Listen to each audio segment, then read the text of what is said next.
right, welcome to episode 1, Basement Sessions of No Cover Podcast, Where to Go, Who to Know. Tonight's episode, we've got a special treat. We've got Dustin Robert in the studio. You guys may know Dustin as the drummer, the fourth drummer for Walls of Jericho, but now he's leading the way as the drummer for Corey Taylor's new band. So we've got them, we've got Nico Jackson, and then we also have the metal band from Cleveland here, metal rock band Likes Tyrant. So it's going to be a great show, so stick around. We'll be right back. We are back, and we are here with our good friend, Dustin Robert. Hey. How we doing? We're doing great. It's awesome to have you here, man. Happy to be here. So you just got off tour with Walls of Jericho in Europe. Tell us a little bit about that. We went over and did 2 festivals and a club date. Germany, Belgium, France. Germany was it was like us, Terror, and a bunch of other bands, actually all from America. Vane, FM played, Year of the Knife played. There's a bunch of bands, and it was just like a club show. It was great. We played in somewhere in Germany, not Dusseldorf, Dortmund, Germany. Yeah, so that was cool because it had been. I mean, we haven't done anything since 2019, and the last thing we did was in Europe because that's all we ever do. Is go to Europe and go to South America. That's the best place to play That for. was the best places to play for hardcore or metalcore bands. All that stuff, yeah. Yeah. So we did 3 shows, and then we did that club show, and then Saturday we did Grass Pop Festival. That was in Belgium. That was probably the hottest show I think we've ever played in our lives. 105 degrees on the stage. God. We played at 6:40. It was an hour-long set, so the sun literally beat on us. Oh my God. I was like fighting throwing up the whole time. Oh jeez. Well, when you get behind the drums, you just beat the shit out of those drums. Literally, and 105 degrees, that had to be insane. There's no slowing down with that band. The circumstances don't matter. We played a hurricane one time. I'm not kidding. At Jones Beach, 06, we were on tour with Korn on the Family Values tour, and they're like, "Yo, a hurricane's coming in," but we needed to get our set in for us to get paid because we were one of the openers. So it was like, we got to get this money. Yeah. Otherwise, we're going to be screwed. You got to. Playing during a hurricane, it was nuts. That's amazing. Playing 105 degrees, playing to a hurricane. So the promoter didn't even come on stage. You're like, hey, it's not going to work out. They shut it down right after us. They're like, he's like, I'm not paying anyone else. Yeah. Forget it. Well, insurance I think kicks in after that. But I don't know anything about that. But anyway, Belgium Grass Pop Festival, 105 degrees. It was hot. Wow. Huge crowd. Big crowd. I think it was like 15,000. Wow. And then next day, Hellfest in France, which is like one of the greatest hard rock and heavy metal festivals in Europe, besides Wacken. Hellfest is next level, dude. I'll show you some stuff. Yeah, I would love to see it. The stage that we play, they own the grounds.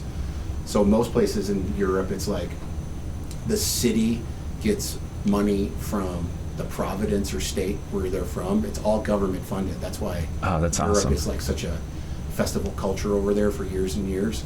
But this place, they did it, but now they own their own festival grounds. So their stages are permanent for the most part. And then the place we play is called the Alcatraz stage or something like that. And it literally looks like Mad Max. Oh, I gotta see that. What the hell's going on here? There's a big cauldron in the front of the stage that where the soundboard is. They light it on fire, and it says Hellfest and all this carved out metal and steel, and it's just nuts looking. That's awesome. It's a really, really rad place. We'll have to get a picture or something, video from you, and then we'll have all the sets. We'll have our producer Marcus punch it in, so I can do that. Everybody here in No Cover can. You can probably show me how to send it to the rest of the band because I have no idea how to do that either. They're like, "Yo, send us the videos." I'm like, they're 55 minutes long. What am I going to text this thing to you? It's not going to work. Yeah. So it's a long ways away from Detroit, so where you guys first started, and you're just telling me a little bit about how rough it was. You guys were one of the first bands coming back off of COVID. Well, CMFT was. Oh, yeah. CMFT was, okay. Yeah, Walls doesn't. We don't tour the U.S. hardly. We do festival appearances. We did Furnace Fest last year in Alabama, Mhm. which is awesome. It's like basically just take like the years 1998 to 2004, and every band plays. It's just like a great reunion between all that type of stuff. So we do that stuff, but CMFT was the first band. That's the Corey motherfucking Taylor group. You gotta love it. Right. We were one of the first group, if not the first, to go out and do major touring during COVID, or at the end of COVID, or however you want to say it. And that was weird, to say the least. You didn't get any backlash? No, it was everybody. Nobody in the press. CDC didn't come down on you? Nothing.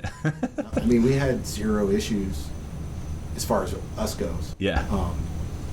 And then it was weird, like my wife and kid couldn't come to any of the shows because like You're on the bubble. We're in the bubble. Yeah. And that was, you stay in the bubble. I mean, there was no like, hey, let's go to this restaurant on the day off type stuff. It was like 4 of us are going to get together and go wear masks everywhere and Yeah. get food. Yeah. Or a lot of DoorDash to hotel rooms or stuff like that. So it was cool. We had Corey caught it after the last show of all the tour. That's all right. It was a 2-part tour, and the Denver show was the last show of that run. And then we woke up the next morning in our hotel rooms, and he texted the group like, "I just popped positive." No. Fuck. But it was the last show. It was the last show. Yeah, he had to hang back in Denver for a few days until he felt, Yeah. he's one of those guys. He's not gonna put other people in danger. You know what I mean? He just waited out. Yeah. It's good. So he did that, and that was cool. We were there for more support. There you go. There you go. Like, ugh. Yeah, Cool. we've had some bands already. I mean, still to this yeah. time, cancel from coming in because they're on the bubble. They're Yeah. like, hey, there's big money riding on this tour. We can't do it. risk it. We can't go in as much as we want to do the interview with you. Let's do Zoom. I hate Zoom. Yeah, Zoom is annoying. Yeah, I rather have in person. So I'm really happy that you're here. You're telling me a little bit about the name Walls of Jericho, and I'm sure a lot of people have already know that are big fans of yours. But the listeners or the people watching right now that may not know, it's a great story. I mean, it's a great way to come up with a band name. Yeah, it was based on the from my understanding, because I've played their first show, not personally, but Yeah. been with them since day one. It's only just because of everything lined up for me at that point to become a member of the band in 04. Right. But they'd asked me to play for the band a bunch of different times. So I wasn't there when they got named, but I knew the name of the band before anybody else knew the name of the band. And it was explained by Mike that it was the power of the story that was behind the name of the band in the Bible.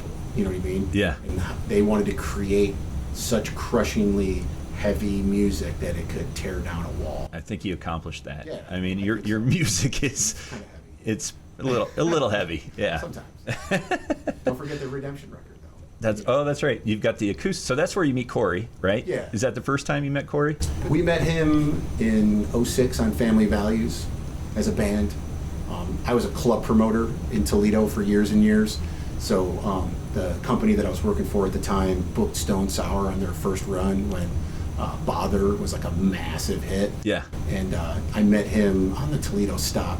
And we remembered it because it was the night that Joel, their original drummer, broke his ankle walking off of the drum riser. So they finished the set acoustically. Oh, jeez. And when we later met in 06, he was like, "You're familiar to me." And I was like, "Okay, Toledo, blah, blah." He's like, "Dude." And he's one of those guys that he remembers shit like that. Yeah. You know what I mean? And then we kind of bonded on that tour just because he loved Walls of Jericho. I think he still does. And then we were blown away by Stone Sour. Like, I was not expecting, like when I go on tour with a radio rock band, just because I'm such a punk rock dude, where I'm just like, yeah, okay, here we go, Yeah. Whatever, radio rock, cool, But like when they got up on stage, they didn't play radio rock. Like all their songs are heavy. Yeah. And then they have their radio songs. Yeah. Which they kill. Like when we toured with them, Through the Glass was like a worldwide #1 hit or whatever. Like it was crazy. Yeah. And he's such a normal guy. So we stayed friends all the way up. On that tour, actually, they're like, hey, we're going to Japan in like 6 months. You guys want to come with us? And we're like, yeah, we'll go to Japan with you on your tour that's probably sold out. Yeah. Thank you. And then on that tour, I've always pushed for us to do something more acoustically, just because Candace has such a great singing voice. I mean, she can yell and scream. Oh, she's got it. She's got the lungs. She can actually sing. Yeah. And when I knew her, even before she was in Walls of Jericho, the bands that she was in before that, when she was a teenager, she sang on those demos, and I'm like, dude, you can like really sing. Yeah. Like, you should sing. So we had this whole conversation, and I remember Corey walking into our dressing room, and he's like, if you guys do an acoustic thing, I want to be involved, for real. Nice. And we were like, don't bullshit us. Yeah. Like, no, 100%. And he gave us the ins and outs of how we could make it work. So we emailed each other's people and said, we want to do this thing together. This is when we're going to do it. We already had the time worked out within however many minutes. That's amazing. We come home from Europe, then we can fly to Iowa, blah, blah. So you did all the recording in his place in Iowa? We did it in Iowa, in this studio that he had at the time. And it was cool. We stayed at his house and basically went through all of the demos that we came up with at that time. And we had a couple of covers that we were kind of working on. Nice. And I think it was like 2 or 3 weeks. Yeah. We worked on it. It was great. So now you're back. You're going to be getting ready, gearing up in October to go out on tour with Corey and his band. And a lot of people are like, well, what's the difference between, the band now and Stone Sour, right? I could hear a little more 80s, kind of old 80s vibe to it, right? Oh, yeah. Yeah. So we're nerds. I mean, straight. I mean, not kidding. Like, we're nerds. Yeah. Everybody that plays in that band, including him, is a nerd. So we go deep on our just total nerd knowledge of music. And Corey really loves the 80s, and we all love the 80s. And even the stuff from, to us, it's like, we all can agree that, like, the best music was written from, like, 73 to, like, 87, 88. Yeah. Depending on, but, like, rock music in general. Oh yeah, that was the era. That was it. And that's where we're growing up as teenagers, during that time. Right. And obviously Corey as well. Right. So well, I'm a little younger than all you. Yeah, I was going to say you are a little younger though. So. But yeah, that was the best music for that time, and we kind of take from a lot from that stuff. I don't know, it's not on purpose. It's just what we kind of gravitate towards. Yeah. So for the drumming though, obviously you're going to be drumming a little differently on that, right? Yeah, that's way different. Way different. So it almost must feel like a vacation because you're not drumming as hard. No, that's not true. Yeah. See, the misconception is, like, you see all these like drumming videos now, right, where it's like, this may seem difficult, and the guy does like some ridiculous fill. Yeah. Right? And then he goes back and says, when actually this is difficult, when the guy's just playing in the pocket, right? The most difficult stuff to do for drummers that come from, I came from metal and punk early on. Well, classic rock at first, obviously, as a little kid. Sure. My parents were in a band in the 70s together. Nice. It was like a cover kind of original thing, because back then you traveling? Regionally traveling. Regionally? And then from there, it was like, obviously The Who, Queen, Journey, all that kind of stuff. Then my mom loved Motown. Oh, nice. So then all the Motown stuff came into play. And then it was punk, hardcore, metal, then death metal, and then all the things, So for me to go on that journey of like starting in the groove, classic rock, like play this Led Zeppelin song and you could be the coolest kid in the neighborhood. Sure. To now you got to play 250 BPM double bass blazing death metal, you know what I mean? And then to go back to that with Corey, go back to the pocket, it's extremely difficult. And then live, it gets even crazier because we play everything that he wrote in all his bands. So we play, wow, I didn't know that. We play obviously the CMFT record and all the covers that we did. We play Stone Sour songs and we play Slipknot songs. Incredible. So I have to go from like playing a ballad or playing something like Black Eyes Blue, which is a straight radio type song, to Wait and Bleed, by Slipknot. You know what I mean? Unbelievable. Like straight double bass, and even the Stone Sour stuff. That Stone Sour shit is hard. Like Roy Mayorga is a monster. I was gonna ask. A monster. Yeah, we did a show with him in Ventura when he was in the band Black Presidents. Yes. And with Jason and Tooch. Exactly. Yeah, that was a fun night. I mean, tiny little club. We gave away. Oh God, I think it was Sailor Jerry whiskey for the first hour. I mean, we were just trying to get anybody to come out, right. And at that time we started promoting, and literally, I think we were like the first or second show for them. Nice. And it was a lot of fun. I mean, it was a good time. Ray was awesome. All those guys are great. Great guys. Yeah. So how did you fall in with the Corey Taylor band versus Ray? Or you mean versus Roy? Or Roy, I'm sorry, Roy. Well, I don't know. I mean, I don't know the ins and outs. All I know is that he asked me because him and I have been doing stuff together since we did the Redemption album. Going back full circle, like him and I did the drums together, obviously. Yeah. He loved the way I play. And then he's like, hey, I'm going to do these cover shows. You want to come and play a bunch of covers with me? Because he knows that I know them all, because when we later toured with Slipknot in 2008, after we did Redemption, and then we did our own full length, we did the first Mayhem with them, and all we did was screw around in any like little jam area and all those little sheds around the country. Yep. They have like the Gibson room or whatever. You could go in there and just play all night. So we would sit there just like you were as a kid. If you could play the drums or the guitar and all the neighborhood kids are around, if you could just keep playing songs that everybody knows, you're playing all day. Yeah. Like it's like running a pool table, right? If you just keep winning that pool, you can run the table all night long. I could play any song on the radio. So it was just like, and with him and I coming from that same kind of background, it would just be like, what other song do you know? And then it became like a thing where it's like, what do you know about Boz Skaggs? Yeah. That is awesome. What do you know about Toto? Wow. Like getting like crazy. You go way back. Yeah, we have a Toto tribute band in the wings right now that we've been working on for 10 years called Toto Recall. Love it.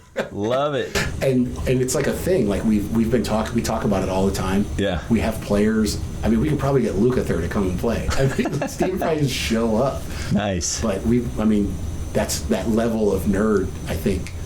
And that level of just kind of being able to play whatever, I think that's what got me there. That's killer. And it's nothing. I don't think it's nothing against Roy. That's not the question. Roy does his own stuff. Yeah. I mean, and Stone Sour will do what they do. So I'm just happy to be there. No, that's awesome. Like, hey, we're going to the UK and it's sold out. Yeah. I'm just happy to be here. That's awesome. Well, a lot of people probably don't know, but you and I were talking, and obviously. You've got a background as a chef. Yeah, I got a background as a chef too. Went to school, culinary school. Culinary school. I've been working for the same family on and off for 25 years. I'm currently running their 77-year-old steakhouse. It's incredible. At one point they owned I think it was 9 restaurants in the Toledo area.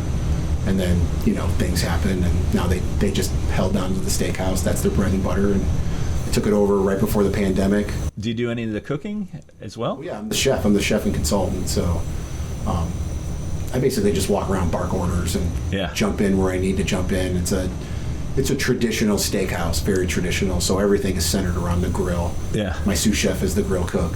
That's awesome. And then everybody else there's a saute station. It's all stationed out like you would a normal restaurant. Yeah. Which you're taught to do. Well, it has to come in handy on tour, right? So. Oh yeah, I've cooked for everybody. Days off, especially I played for the Real Mackenzies for 2 different tours, and they're one of those bands where it's like no hotels, let's get an Airbnb. That's awesome. So then depending on who's playing in the band at the time, it's like, all right, well we're gonna make this chicken parmesan tonight, or whatever we're gonna do. We're gonna go off like.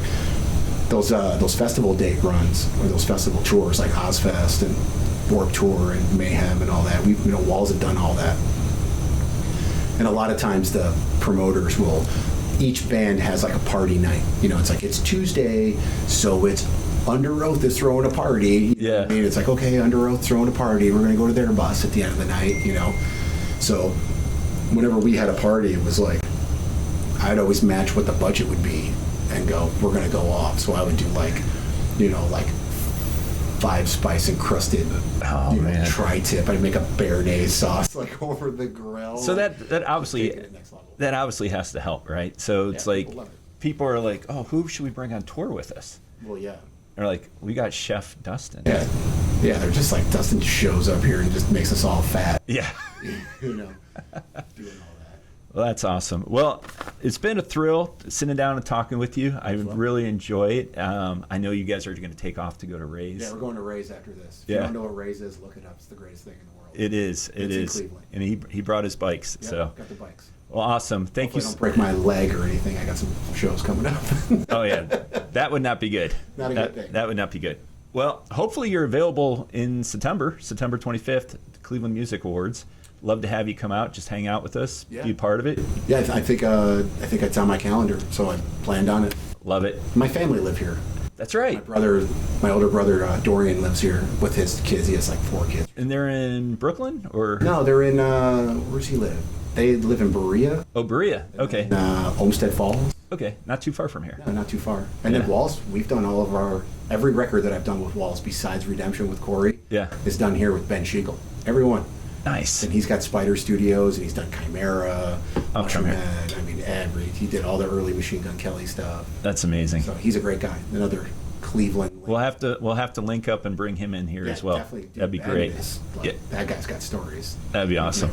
Never heard. He's awesome. Well, Killer, thank you so much. We really appreciate having you, and much success. Same to you. We'll talk soon. All right. Thank you.